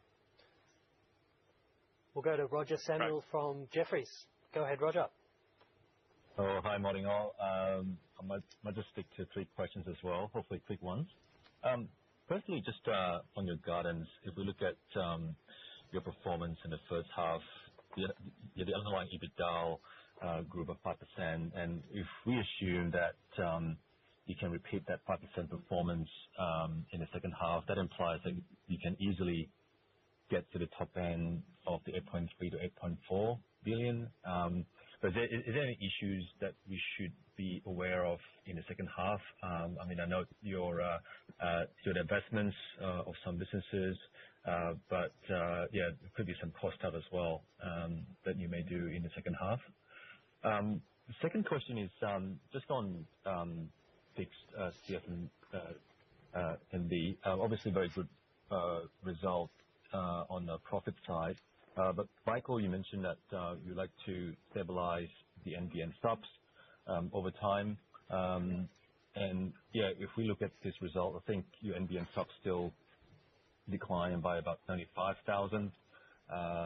And I'm just wondering what you can do to arrest this decline, given that you've introduced internet-only plans, you have moved your customers to a new technology stack. But if you look at what's been happening in the last 2 weeks, your competitors, especially the challenger brands, they've been doing some consolidation as well. So I'm just wondering what you can do to arrest that decline in NBN subs. And lastly, just a quick one on mobile ARPU. You mentioned about network slicing in the past and how that could add to mobile ARPU, especially in postpaid. How are you going about introducing the network slicing to differentiate certain plans and the impact on ARPU, please? Thank you. Thanks, Roger, for that. And we're getting the hurry up from Nathan. We're speaking too much. So let us see if we can fire through these three quite quickly. I'm going to come back to Michael on guidance. I think he can give a very concise answer on that. On CNSB Fixed, I'd just say first off, look, the team have done a great job in that business, and Brad spoke to earlier just how much, EBITDA profitability in that business has changed in a small number of years. But absolutely, our focus is now on stabilising customer numbers. The internet-only proposition only went into market in November. So our focus and Brad's focus with the team is absolutely in our channels, in our marketing, because although we might all know about it, I'm pretty confident that a lot of customers in the market don't know about that proposition yet. So we will focus absolutely continuing to deliver a really high-quality experience for our customers that meets their needs. So that'll be the focus there. In terms of mobile ARPU and slicing, yes, we've got a slicing product in market in our enterprise business. It is very early days, and Connected Future 30, a big part of that is network as a product. So how we build out, how we make sure we have those network attributes, but we're reinventing the commercial models that go with those attributes. So as we create value for customers, we also share in some of that value creation. So very early days on that, but we remain optimistic. We've got the foundational investments going in network, systems capabilities, to put us in a position over time to be able to make sure that level of sophistication in our network that can meet the level of sophistication of our customers' needs going forward, that we get that to work well together. So that's definitely our focus as we look at the business going forward. Michael, are you happy to cover off guidance? Yep. Our second half. No, absolutely. And thanks, Roger. So, there is a few things sequentially that are impacting us. So one is we had around 45 million of one-offs in international that we don't expect to repeat. So we will see a significant sequential decline in international, not only that 45 million, but also the divestment of the wholesale voice business in international. So that will be a sequential decline. We mentioned other EBITDA. In other EBITDA, there was, I think, around 20 million of bond and FX gains that we are not necessarily forecasting to repeat in the second half, which will provide a bit of a headwind. The second one is probably on redundancy. Redundancy has has over a number of years been a tailwind on cost into the second half because we've done more redundancy in the first half than the second. We announced that we were consulting on some changes last week. If they were to go ahead, we would expect to see redundancy not be that tailwind into the second half. Of course, offsetting that, we have productivity flowing through as we talk to. I think the other one, as we look into the second half, is just based on the historical timings of some of the price rises across, particularly in the consumer portfolio, whether that's fixed or mobile. We would expect to see some of that revenue growth sequentially to be a bit more muted. And then, of course, as I said, on top of the other divestments that we expect either have completed or we expect to complete in the NAS portfolio. Excellent. Our next question is from Nick Basile from CLSA. Nick. Hi, Vicky and team. Just two questions. The first one is on AI. I think your opening remarks, you talked about rationalization of software providers and deployment of AI across the coding teams. So I'm just interested to understand or get a little bit more color on how that is benefiting you and how it helps you, I guess, deliver on the 2030 cost ambitions. And also just to what extent at all you've managed some of that vendor concentration risk now from a cost inflation perspective. So that's the first question. So there's a few add-ons. And then the second one is just on incremental returns on mobile investment. I guess with respect to the commentary around your investment in augmented services using satellite networks. Just wanting to understand what the incremental margins on this capability is relative to selling services leveraging your terrestrial mobile network. Thanks. Yeah, no, thank you. Thanks, Nick, for that, and a couple of great questions. Well, I'll take the second one first off and then make a couple of comments, but I might get Kim Crow-Anderson, who leads product and technology and is really has been the driving force between a lot of the pieces you mentioned on the software side. So just on mobile, obviously satellite to mobile, I would think about that. We are leveraging the capabilities of a third party, so I think about it like a reseller of a service. So obviously the incremental margin on that sort of business is very different to where we own and operate the infrastructure ourselves, and obviously very different CapEx dynamic. We're not the one investing all of the money in launching LeoSat, so we are a reseller of that service. So, but it is, I think, as Brad spoke to, really important. It is a key element of our proposition, how we bring these services to our customers. And again, you know, as Telstra, we provide a premium experience under our Telstra brand in the market. And so, you know, being one of the first few operators globally to be able to bring that to Australian customers, because we could see the service was, you know, could really serve a purpose here, whether it's when terrestrial networks are disrupted or when people in our very large country are outside mobile coverage. So that's how we sort of broadly think about that. As you said on AI, I made some comments this morning because I think it is really important to understand there has been investment and work underway for years as we digitise our business, as we're applying AI, and particularly in software development, is so critical in our speed to market and being able to deliver at the level our customers expect. But Kim, I might just get you to make a couple of comments, if you can, on those benefits, how it's been driven, and then how you've thought about vendor consolidation risk. Yeah, thank you so much, and thanks for the question. First of all, we have been modernizing our tech stack for a very long time, and tech leadership is a core part of our Connected Future strategy. Mike mentioned it, and I want to reinforce it. We have actually managed to decrease our cost in tech over the last few years, and that's despite inflation. But as you mentioned as well, there is a lot of partners that really want to hike the price to justify and get return on their AI investment. So we have managed to combat that and ensure that we take the value of these digitization, simplification, AI, etc., instead of that become revenue in some of these partners' pockets. So that's important for us because we want that value to go to our customers and to Telstra and to our shareholders. I think Vicky mentioned that we have actually seen a 20% production improvement in our software deployment. And not only that, we're also shipping our software and releases faster, 15 to 20%. That comes from a more efficient software flow. So we have seen 12% improvement in Epic Flow. We have seen 29% improvement in our defect rates. So it's great to see when quality, time to market, but also our efficiency come together. It is AI enabled, all of it. We have now most of our software engineers, they are using GitHub Copilot to really ensure they produce more code faster.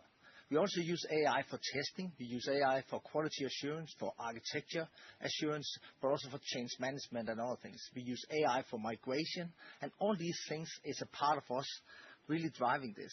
But we have consolidated partners. That's both applications, so we have done a lot of exits of application we don't use. We have consolidated our partners. Vicky mentioned we have consolidated our SIs from more than 400 down to 2. And these 2, Cognizant and Infosys, they're really incentivized to help us to simplify and help us to adopt AI as fast as possible. So all these things is a part of us really creating the right foundation for us to drive this company forward. And it's hard work, and we're not done. We keep pushing hard, but we believe we have a foundation now where our segments, they can compete, where our channels, they have a good experience, and our customer have a good experience. These have been very critical for software, but it's even more critical for AI. We believe that if you don't get that foundation right, we will actually see the run cost of AI outperform the benefit of AI. So we are very focused on that foundation to get that in place. We have 380 use cases today, so we are at scale. We are deploying agentic now. The whole reason for us doing the two joint ventures with Quantum and with Accenture was to ensure we have that foundation in place, because we want to ensure, as we have mentioned many times, we are not an AI company, but to be a leader, a leading telco, we really need to be a leader in AI and in software. This is the foundation. These partners, they keep pushing us forward and really ensure that's in place. We are pushing hard here, but there is a lot to do. Thanks, Kim. Thank you. We'll go to Brian Han from Morningstar. Brian.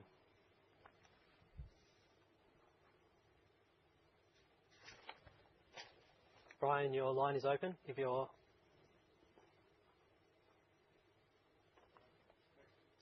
We will go to the next question, which is from Andrew Gillies from Macquarie. Andrew. Thanks, guys. I'll keep it to one, just in the interest of time. Not to put too much of a finer point on it, but just on the AI and data strategy, just a little clarification. You mentioned kind of faster delivery on this. Should I be thinking about that as kind of a structural pull forward of the cadence of cost out? I mean, Infosys, was flagged before. Some of your outsourced partners are flagging really strong efficiency benefits, both internally for themselves, but also for the businesses that they work with. And more broadly, more recently, we've seen software vendors shifting from seat-based models to more of a value share-based model. Can you just clarify that that's all captured in your comments around costs on this call? And can you make a little comment on the cadence? And I presume you're going to reiterate the medium-term EPS CAGR, but that'd be great. Thanks. Yeah, no, thanks, Andrew, for that.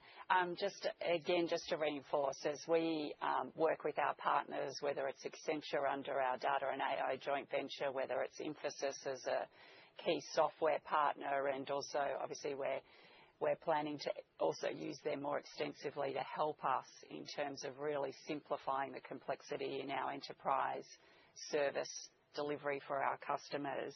Look, I think Kim sort of covered it briefly then. As we enter those arrangements, they are built on very much aligned incentives of delivering real efficiency in terms of our partners have to be able to really be leaning into using AI to drive the efficiency and the experience benefits under those arrangements that we've entered into. So as we look forward, yes, those partnerships are another element of how we make sure we're driving efficiency in our business. Kim spoke to, our goal is, like we did with the data and AI joint venture with Accenture, we're accelerating a 5-year roadmap we had into a much shorter time frame, but without driving cost up.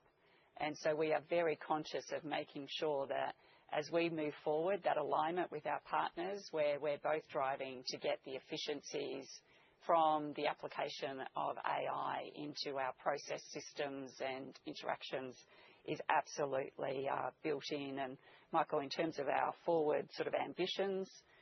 No, I think it's captured in our forward ambitions. It's covered in that commitment to operating leverage, which I think is really important, growing revenue faster than we grow costs, and that opens up those jaws.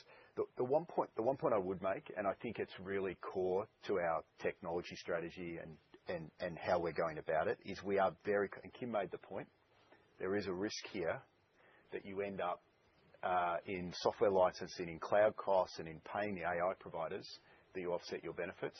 And that is very much our focus. We've made tremendous progress in the efficiency of our cloud costs.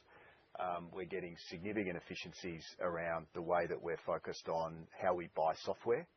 And that is embedded in our strategy to ensure that we're using an open architecture, modern software approach, and we're setting up the way that we're executing AI right now so that we can swap out vendors, that we can move between LLMs, and that we are really focused on the cost of both cloud and AI. And I think it's been a really important point around those technology costs. So it's a great question, Andrew. Yeah, wonderful question. Thank you. Thanks, guys. That's clear. We'll take 2 more questions from analysts, after which we will move to media. So if you are a media on the call and you do wish to ask a question, please register by pressing *1. Our second last question comes from Fraser McLeish from Credit Suisse. Oh, I got that wrong. From MST. Fraser. It's Don't worry, Nathan. Won't say that personally. Just two quick ones from me. Just, Vicky, obviously, there's a fair bit of discussion on AI in relation to cost. I'm just wondering, can AI be a competitive advantage for you in the marketplace in terms of being able to invest more and faster than competitors in customer tools and experiences? Or do you expect all players to broadly have the same capabilities? And then second quick one, maybe for Brad, just on fixed broadband. I mean, are you expecting much spin down from these new internet to these new internet-only plans? And what are you doing to minimize potential for that? Thanks. Thanks, Fraser, for that. Just on AI and where we're at, I think the thing that's front of mind for us is it's moving so fast. And so we are absolutely focused on, we can't be complacent. We've got to be pushing really hard because we do see, ultimately, for us to be, a leading provider of connectivity, we're not an AI company, but we absolutely need to be a leader in how we're applying AI. And that's because, yes, it affects all the obvious parts of our business. How do we make those customer interactions more efficient and better for customers? How do we enable our teams to be able to use AI and work smarter and have greater satisfaction? But it's also right in the heart of our business, the network itself. And if I look at where networks are headed, and we do have Mobile World Congress coming up shortly, so we'll get another injection of where everyone a year on sees things headed. We absolutely believe networks are headed to being much more autonomous. And the complexity of doing that, you absolutely need to have AI deeply embedded and being at the forefront. And so, absolutely being at the forefront of delivering world-leading connectivity is absolutely at the core of our differentiation. So moving fast, I think it's not just having it. I think it's moving at the pace and scale needed to make sure we maintain our differentiation. We do provide a premium experience in the market for our customers under the Telstra brand, and so we're very much focused on making sure we're moving fast enough. We are delivering those benefits to customers. We're helping our teams grow their skills and be able to use these tools effectively in the way they work. And ultimately, we see it as an important piece. I mean, long run, with any sort of technology, obviously over time, I would expect, it becomes more widely dispersed. But absolutely, we see it as important. The pace we move at here and really enabling our business with it is an important focus for us to deliver for our customers. On fixed broadband, I don't know whether, Michael, you want to grab it or we want Brad just to quickly jump up and grab the spin down. I'm Brad? happy for Brad to. Yeah, Brad, please. Thanks. I can't resist on the AI as well. Vicky mentioned that Telstra Virtual Agent, which we've deployed, and that is, I think it's the start of a competitive advantage there. We've more than tripled the containment since we've launched that AI agent to customers, so they're able to get their needs met without having to go to a human agent. And another one I'll mention, which is really cool, is you can now, using AI, you can change our entire digital experience into over 35 different languages. We've had about 70,000 customers already do that, and that just makes it much easier for them to engage with us. So that's an example, I think, of where it helps us addressing the customer. In terms of the broadband only, there's a couple of areas that we're focused on there. One is opening up to customers that genuinely, they have their own modem at home and they're just looking for the broadband connection and not looking for that full experience. We think also, though, this gives us a softer entry point to have a conversation with a customer when they come in. They see a price point that they're comfortable with, and we talk about the value proposition and what equipment they do have in the home, and to then talk about the advantages of things like our smart meter or smart modem 4.0 rather. So we're not anticipating significant spin down. We think those are two different segments of customer, but we will keep an eye on that. Excellent. And we will take our last analyst question from Nicole Penny from Rimor. Thank you for taking my question and for the detail on the Aura opportunities you're seeing. Just secondly, the CapEx on the Viasat project remains ongoing. Could you provide more color on the expected completion timeline and the likely earnings impact during this period as the project moves toward full operation, please? Okay. And Nicole, is that the only one? Have you got any others? That's it. Thank you. Fantastic. Thanks, Nicole, for that. Look, I'll make a comment and then Michael may want to jump in. Just to be clear, and hopefully the appendix again helps reinforce it in the material we've issued today, we think about Aura and Viasat inside that $1.6 billion of CapEx spend, and those overall returns are linked to that. The profile's a little bit different. Viasat is the smaller component inside that overall program of work where we have been supporting with the build-out of ground stations and other infrastructure.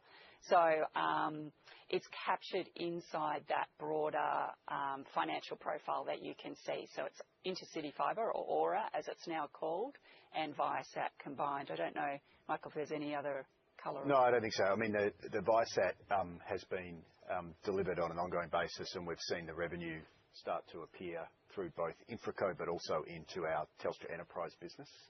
And that will continue for the life of that project. They're long-term assets in terms of those the ground stations, and well on track.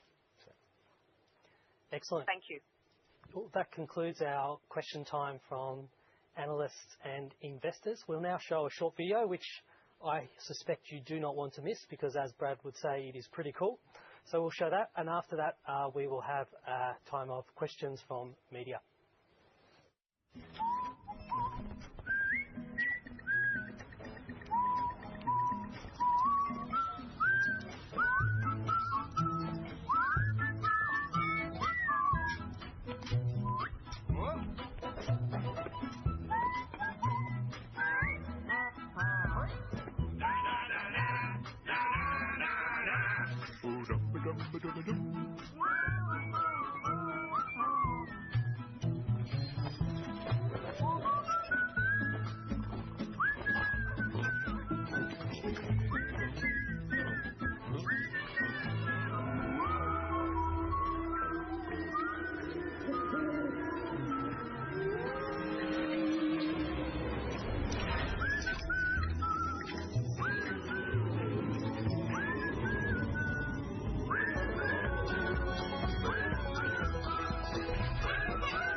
Thank you and welcome back. Thank you, Nathan, for that handover. We hope everyone enjoyed the new ad. We will now commence our media Q&A. We are slightly early, so apologies to some media who may be joining at 11. We will obviously drop you into the queue. In this session, we have Vicki Brady, our CEO, and our CFO, Michael Ackland, who will be available to address your questions that you have asked. If you haven't registered for questions, please do so by joining the conference call. Enter the passcode 5550458, and to register, press star then 1. To cancel your questions, if or should you need to, press star then 2. If you require operator assistance, we'd ask you to please press star then 0.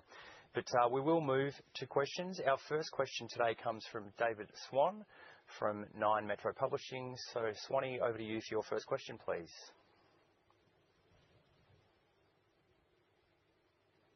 Because I'm on the call, but it sounded good. I'm sure I'll see it when it is. I wanted to ask about spectrum strategy. I've got 3 questions all related to that, so I'll just fire those away. You've told ACMA the fair price is $1.4 billion, and they've come back at $2.7 billion. Is that number, I guess, what's the number that Telstra would accept without passing costs on to consumers? Is there a sort of landing zone there, or is it a binary number?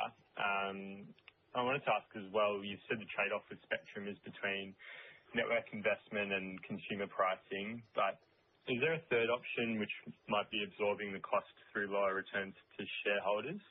Is that something that Telstra has or would consider? And third, I wanted to ask about ACMA's renewal process. It means you'd avoid a competitive auction, which could theoretically cost more.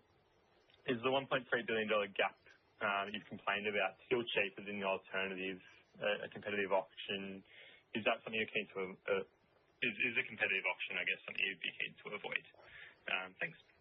Thanks, David, for that, and some great questions on spectrum. So first thing I'd say is, as you called out, we absolutely agree we've got to pay a fair price for spectrum. It's a core part of delivering high-quality mobile services, and we see spectrum as one of those assets as a country we absolutely need to be maximising its benefits to consumers and businesses. We do think as a country it would be helpful as part of a digital infrastructure plan to have a clear plan for spectrum long run. This process right now is renewal of spectrum. Obviously, there will be spectrum needed for 6G, for future satellite services, for lots of other things as we look forward. So we do think having a really clear plan for how we maximise the use of spectrum to get the maximum benefit for consumers and businesses is super important. Look, obviously the process is still ongoing on the pricing of the renewal of the spectrum. That's part of the ACMA process right now. We have a different view to ACMA, and that'll be part of our submission back in as part of that process. As you call out, there's about a $1.3 billion difference in what we think the value, fair market value of the spectrum that we will go through renewal on versus what the ACMA currently see as the fair market value for that. Look, in running a telecommunications business like Telstra, you're constantly balancing up various things and various trade-offs. Importantly, Telstra, like all telcos, is a big infrastructure business. We've got to invest a lot of CapEx into our business, and if you look globally, telcos have been challenged on getting reasonable returns because we need to be profitable to make sure that we can keep investing, and that means investing in our network in things like the 5G advanced capabilities or bringing services like satellite to mobile texting, the satellite messaging service we launched last year. And we're seeing customers, NPS is up. So we've got to keep investing because expectations also keep rising. We know we've got to keep investing to be able to attract and retain the best talent and invest in their skills. And yes, we also need to deliver returns to shareholders. We've got an underlying return on invested capital at 8.9%. So through a lot of work, we've steadily seen that increase. It is above our cost of capital, but it's probably, it's not at the level that our investors would ultimately hope for. So we do have an ambition to grow that to 10%, and I don't think that is unreasonable in any way. Remembering our shareholders, we have more than 1 million shareholders. We've got the largest retail shareholder base in the country, and we know through things like superannuation, we estimate about 16 million Australians benefit from the financial outcomes. So yes, there is absolutely a balance we need to achieve as we make choices and decisions. Higher spectrum costs just puts, again, extra costs we need to consider, and we would have to think about the various trade-offs as part of that, but the process is still ongoing at the moment. Thank you, David, for those questions. Next up, we have Jared Lynch from The Australian. Jared, please go ahead. 2 questions for you. Telstra's first half profit was driven by strong cost control, and it's a strategy that you plan to intensify with the proposed 750 job cuts in the current half. Just wondering, how will you ensure that prioritising short-term cost savings and efficiencies will not fundamentally undermine the in-house expertise and people-driven innovation necessary to deliver the long-term growth and service quality promised by your Connected Future 30 strategy? And then just on the Connected Future 30 strategy, I'm interested to hear how will your investment in AI and data functions, including the JV with Accenture, be deployed to solve one of the nation's most pressing challenges, whether it's climate resilience, healthcare, access in regional areas, or digital inclusion? And I guess, what is the legacy that you want Telstra's new capabilities to create for the country? Yeah, thanks, Jared. A couple of good territories there. So let me go firstly to first half. Yes, we've delivered a strong first half performance, and yes, as part of our strategy, given we have very small revenue growth to deliver positive operating leverage, we absolutely need to be driving cost and efficiency. But as we think about our business and we think about the capability we need to be able to deliver long run in this business, absolutely, our internal teams are critical to that, and we keep investing in our teams internally, whether that is in things like their ability to be able to use and apply AI capabilities, because we fundamentally believe for all of our team, they will be better positioned in the future, the better able they are to apply AI and use it in their jobs. So we're absolutely, internal capability remains critical. Wasn't that long ago, for example, we bought back our retail stores, and we've heard Brad speak about this morning, just the benefit that has driven in having such a highly engaged team of people out there servicing our customers face-to-face in our stores. We also will partner with key partners, and the couple of things you mentioned from last week, they are two examples of where we are partnering. First, in terms of our enterprise business, we've still got a load of complexity we need to get through in that business. So we did announce and propose some changes where we are partnering with Infosys to really be able to access their capability to help us simplify the complexity in that business, in the way we serve and deliver for our enterprise customers. We also proposed changes in the Telstra Accenture Data and AI joint venture.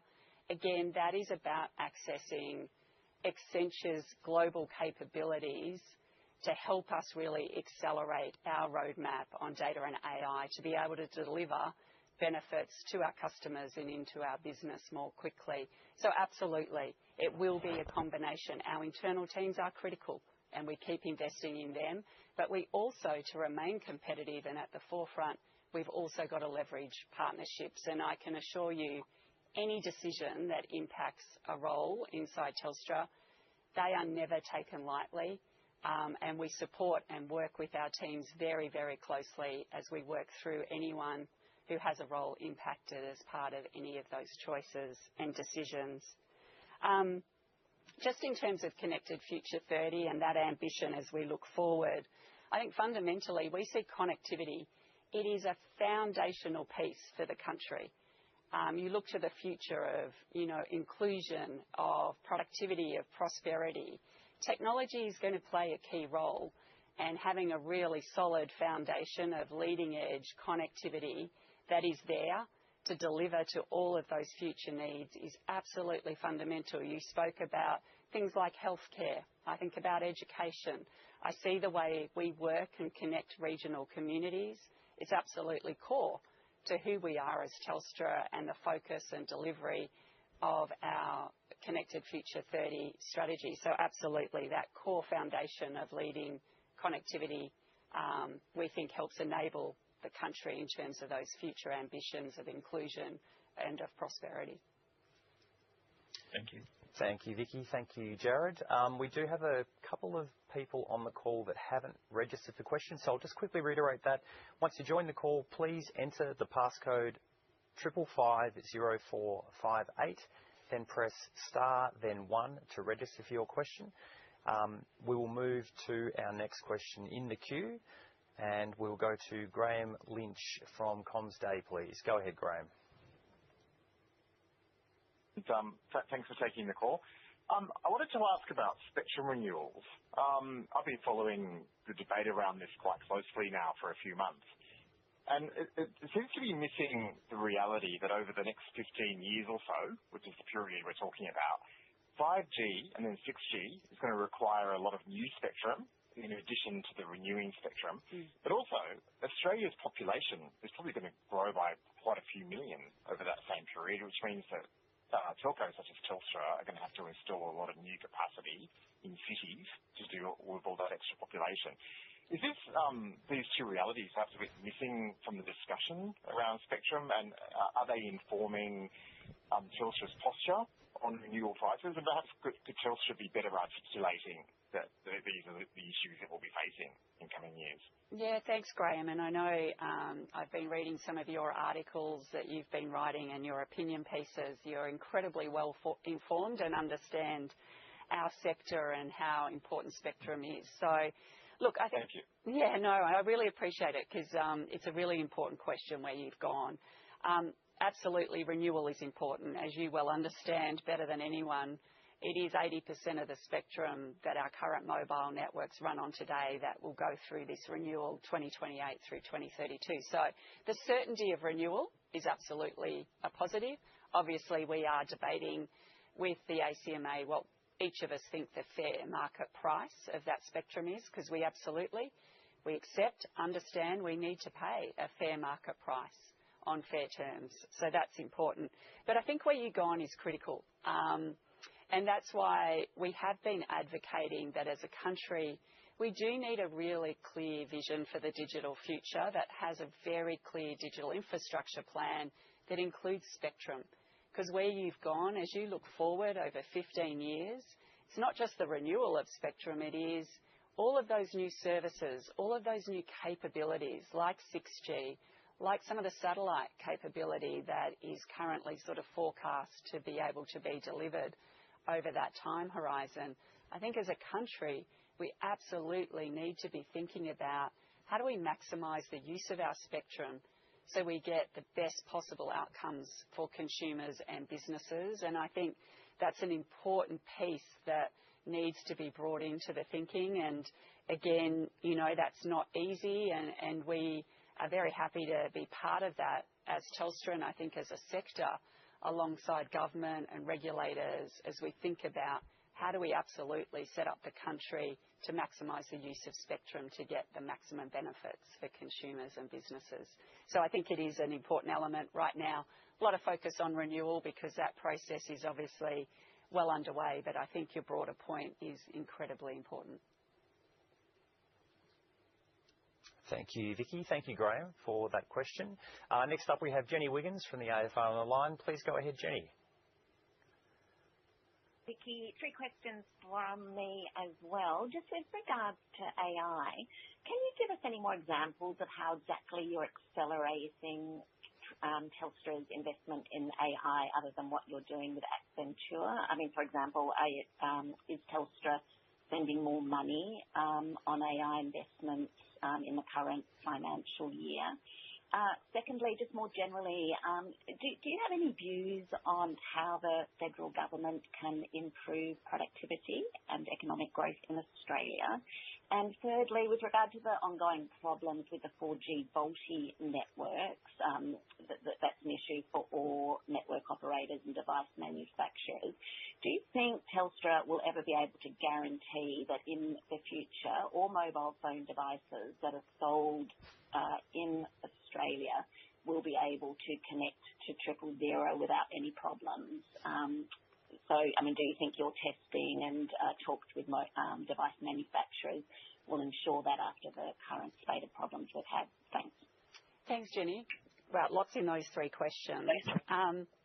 So let me take them one by one. In terms of AI, when I talk about accelerating our data and AI roadmap, that's absolutely about accelerating the use cases and the benefits and scaling those across the business. In terms of where we're seeing some of that acceleration, we're absolutely through our data and AI joint venture with Accenture. That's really helped us accelerate some of the fundamental pieces like really streamlining the number of data platforms that we rely on. So we're absolutely seeing acceleration there.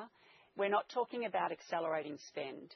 So one of the things we're really clear on is as we make choices on partnering or going into joint ventures, how do we align our ambitions and incentives so that it is about been at the leading edge of being able to apply these capabilities into our business, but do it in a way where we do manage our costs, because we're very conscious of that. It's an easy area to spend a lot of money and that to grow fast. So we're very conscious of those and thoughtful in how we set up those partnerships and how we architect the technology inside our business to make sure we have choice, so that we can both get the benefits, accelerate those benefits, but also not see our costs grow beyond where we are comfortable with that being.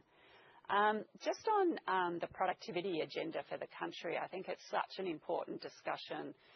One of the things we've been strong on is we do think, as you look forward for our country, whether it's productivity and prosperity of the nation, there's no doubt technology is going to play a big part in that.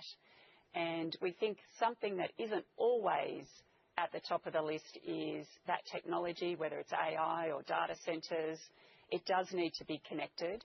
And so having a really clear digital infrastructure plan for the country, so that as a sector we can align behind that with government, with regulators, so right policy decisions are made, the right investment decisions are made, the regulatory environment is set up to, yes, protect customers, but also encourage innovation. So we think that's a really big piece as we look forward, and we're really optimistic about what technology and the important role that connectivity can play in helping to enable that for the country. On the third one, where you are talking about 000, and yes, obviously there's been a lot of focus on 000. The first thing I'd say, it is a very complex ecosystem to ensure 000 works, from the devices themselves through to the networks and the different softwares and protocols that are running over networks, through to getting the calls through to emergency services who operate across around the country, state by state, territory by territory. Look, our focus, this is a complex ecosystem, and I think everyone in that ecosystem is working to try and make sure it works absolutely as well as it can. And I would say, obviously, any call that doesn't get through is too many, but the large majority of that ecosystem does work well. There are some complexities in devices. You're spot on. And obviously devices come into the country. Device manufacturers have to accredit those. We do testing on our network. But it is a dynamic area where devices are changing, software is getting updated, networks are changing. And so, you know, we work really hard to make sure we meet our obligations to be monitoring devices. And obviously, as part of some of those obligations, it does mean blocking devices if we find they cannot make 000 calls. And so I think it requires work right across that ecosystem to make sure Australians continue to trust, and they should trust, our 000 system to be able to get help in an emergency. Thank you, Vicky, and thank you, Jenny. Our next question comes from Raina Bosch from SBS. Please go ahead.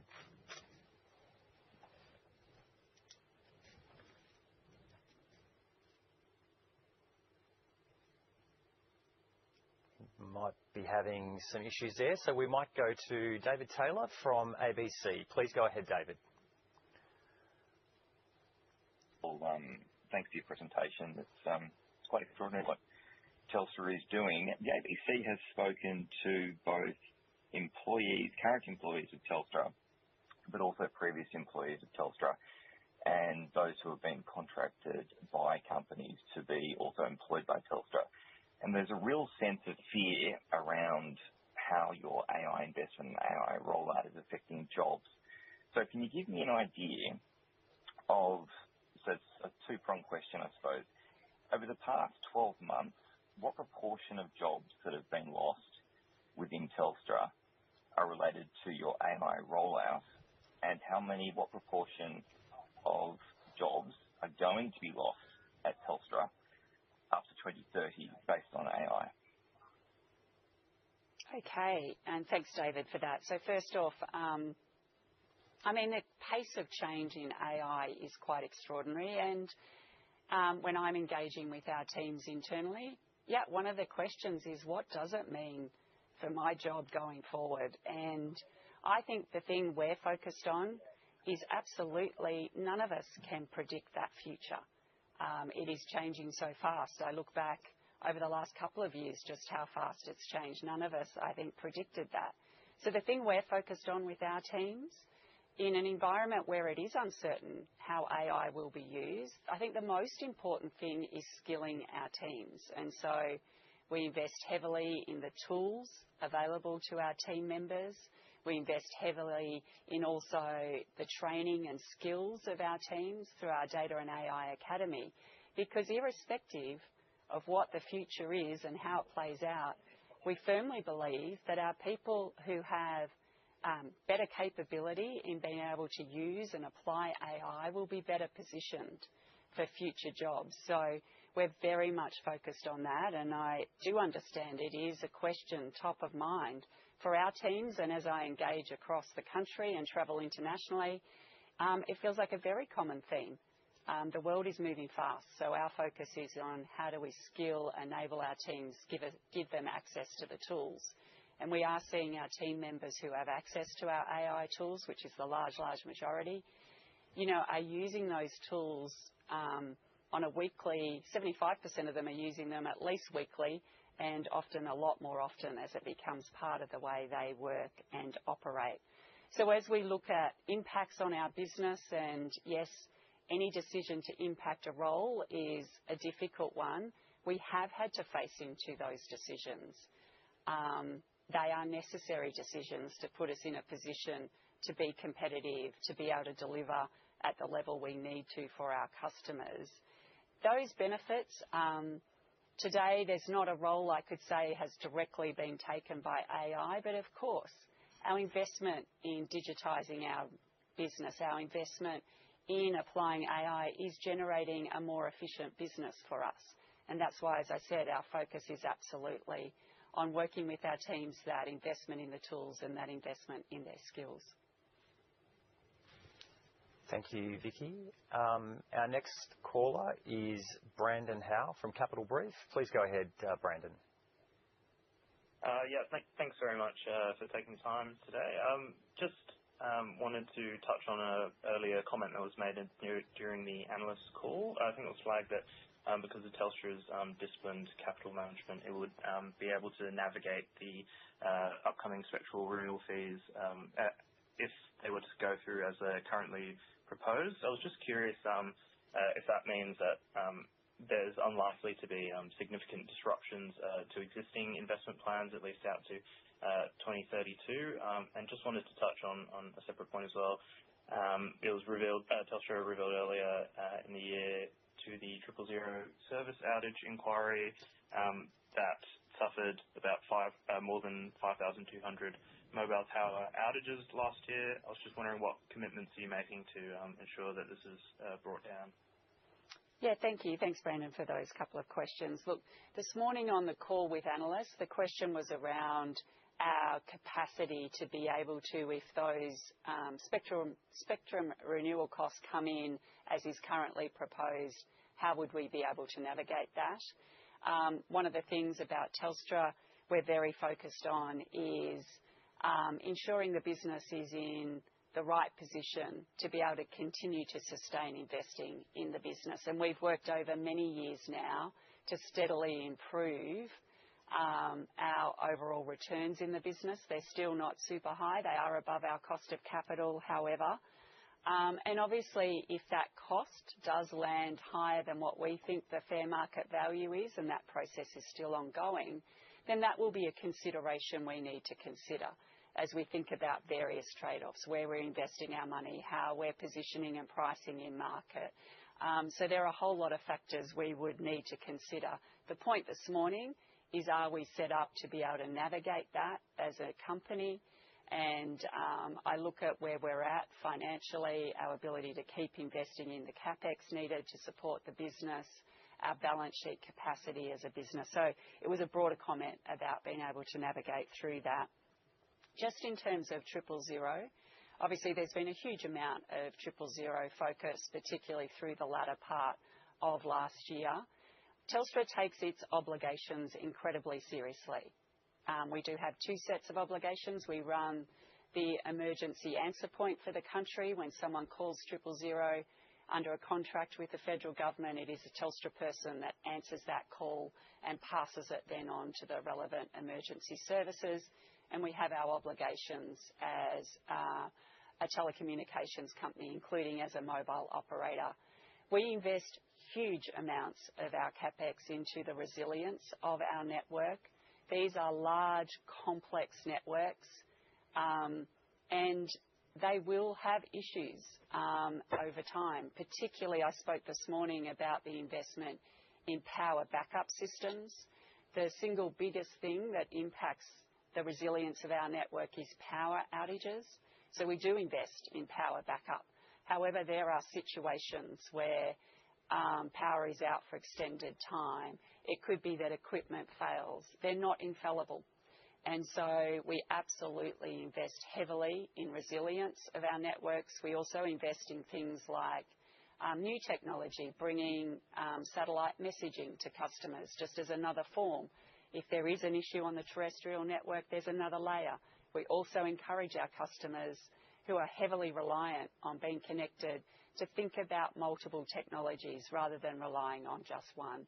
So there are many things we do. These are large, complex networks, and they're not infallible, and we invest huge amounts in their resilience. Thank you, Vicky, for that. Our final caller for the day is Andrew Colley from IT News. Andrew, please go ahead. Thanks for taking my question. Can we have an update on Telstra's lease of OneWeb's LeoSat constellations and the issues you're having with complaints about the performance of small cell base stations it serves? Has Telstra provided an update on when it might be able to fill coverage gaps in its constellation over Australia to eliminate the voice service dropouts when using those LeoSats for backhaul on those installations? Yeah, thank you, Andrew. And so, yes, as you well understand, you understand this technology well, we have rolled out using OneWeb's LEO satellite constellation backhaul over their satellites to some of our remote sites. And their rollout of their satellite constellation hasn't gone as planned on their side. So it does mean today there are some issues, particularly impacting voice. However, in terms of data performance, we have seen significant improvements by being able to access that LEO satellite service. We are working through that, working closely with communities and our customers to figure out.